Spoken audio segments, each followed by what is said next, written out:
ये जो अपोजिशन वाले कहते हैं सियासी इंतकाम, तो सियासी इंतकाम की डेफिनेशन ये है कि जब चेयरमैन तहरीक इंसाफ इमरान खान साहब ने पैनामा पर आवाज़ उठाई तो इन्होंने इमरान खान को सियासी इंतकाम का निशाना बनाया, सुप्रीम कोर्ट में मुकदमा दर्ज कर दिया।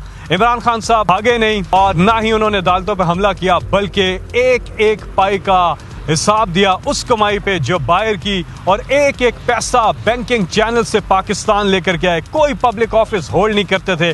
40 साल पुराना रिकॉर्ड भी दिया, 60 से ज्यादा दस्तावेजात जमा करवाई और अदालत से सुरखरू निकले।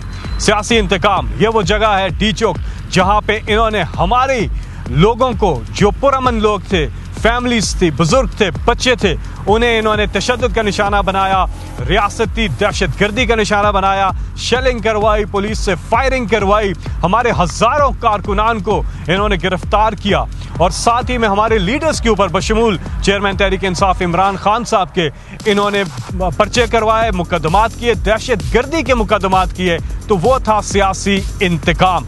अब ये जो मर्जी कर लें, जितनी मर्जी एपीसी कर लें, जितनी मर्जी पीडीएम्स बना लें, इनको कभी भी इमरान खान साहब एनआरओ नहीं देंगे। अलबत्ता कंटेनर हाजिर है, अगर आपको कंटेनर चाहिए तो वो हम आपको दे सकते हैं। आपके पास खैर बहुत ही अच्छा कंटेनर है, सुना जापान से मंगवाया, हमारा एक सादा सा कंटेनर है।